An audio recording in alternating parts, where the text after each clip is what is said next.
From the last few presentations, we have understood about groups and abelian group with examples. Now let's focus on cyclic group. As usual, let's start the session with the outcomes. Upon the completion of the session, the learner will be able to, outcome number 1, we will understand the cyclic groups with examples, and outcome number 2, we will understand about generators in cyclic group. Let's directly step into the topic of the day, cyclic group. Let's see the definition now. A group G denoted by G, dot is said to be a cyclic group if it contains at least one generator element.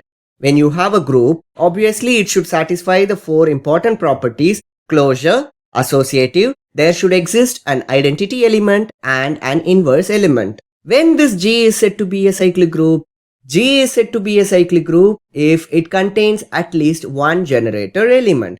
No worries, when we see some examples, you will understand when a group is said to be a cyclic group and what is a generator element. Let's step into some examples. Question number 1. Prove that G, star is a cyclic group where G is equal to 1, omega square. So we are required to prove G, star is a cyclic group where this group contains 3 elements, 1, omega and omega square. Let's solve this now. In order to proceed with the solution, we should know the composition table. Let's see how to create this composition table. See what operation we are dealing with. It's star multiplication, right? So what we are going to do is, we are going to create a composition table by having the operation as star here. Now what are the elements this contains? 1, omega and omega square. Let's fill these values in the row and column. So I am filling the values in the row as well as in the column. Now just see, 1 into 1 is 1. 1 into omega is omega, 1 into omega square is omega square. So this is how we need to fill the table. Let me fill the table. Now I will explain you how it works. We know 1 into anything will be the same value, right? Similarly, 1 into anything will get the same value. So we are not bothered about this first row and the first column. Let's deal with only these 4 values. Let's start doing with this. Omega into omega is obviously omega square. And omega into omega square is 1 because we have values up to omega square. And what's the next value? It's 1, right? So omega into omega square is 1. Then omega square into omega is omega cube. In the previous step we saw omega into omega square is what? Omega cube, which is 1. Now omega square into omega is equal to omega cube, which is 1. And omega square into omega square is omega. How did we get this? Omega square into omega square is actually omega power 4. So omega power 4 can be written as omega cube into omega. We know what is omega cube. It is 1, right? So 1 into omega is omega. So this is how I completed filling this composition table.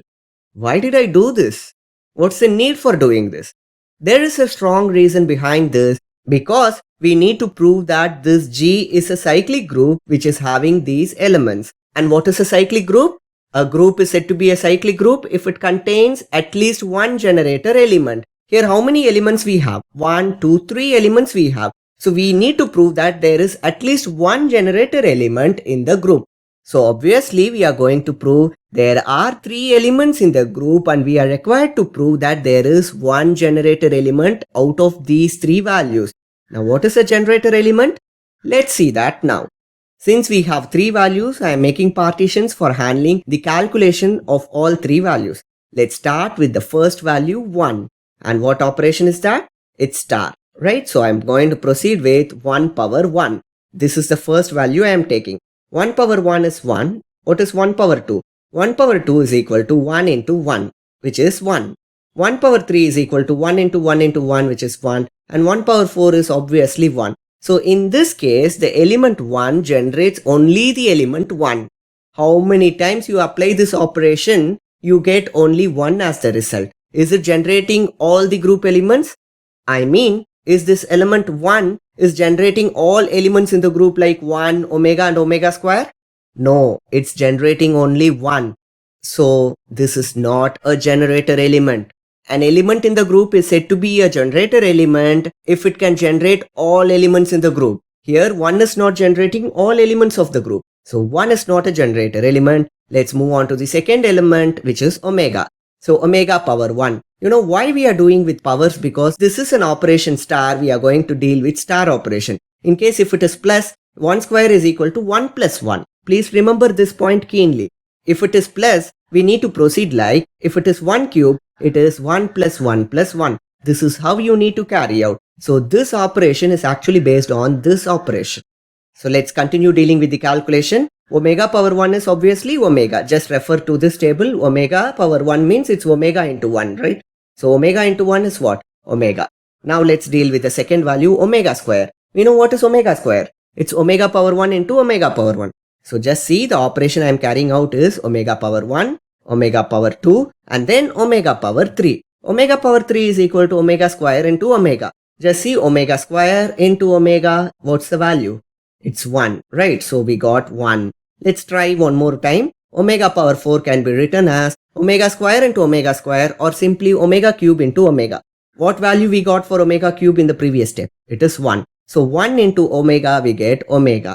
Obviously the element omega is generating all values of the group when it is being carried out with this operation. Just see what are all the elements of the group. 1 omega and omega square. We are able to generate 1 omega and omega square with this omega value or omega as the element. So we can say omega is a generator element. Let's deal with the other element as well, which is omega square. So let's try with omega square power 1. Omega square power 1 means it's omega square into 1. So obviously it is omega square. You can refer this table. Omega square into 1 is omega square only. Then let's try with omega square power 2. Omega square power 2 can be written as omega power 4. This is omega cube into omega, which is obviously omega. Let's try with omega square power 3. Omega square power 3 can be written as omega power 6. Omega power 6 can be written as omega power 3 into omega power 3. We know what is omega power 3. Omega power 3 is what? 1. Omega power 3 means omega square into omega is also omega power 3 or omega cube, which is 1. So 1 into 1 is obviously 1. Let's try omega square power 4, which is omega power 8. We can write it as omega cube into omega cube into omega square. We know omega cube is 1. 1 into omega square, which is equal to omega square. Now we can also witness that the element omega square is also able to generate all the elements of the group omega square, omega and 1. So we are able to generate all elements of this group with the help of this element omega as well as omega square. So it's clear that 1 is not a generator element, omega is a generator element and omega square is also a generator element. So as per the definition, a group should contain at least one generator element. Here we have two generator elements. Therefore, we can clearly say that G, star is a cyclic group and this is the answer for this question. Let's move on to question number 2. The question is, when does the group G with the operation star is said to be a cyclic group?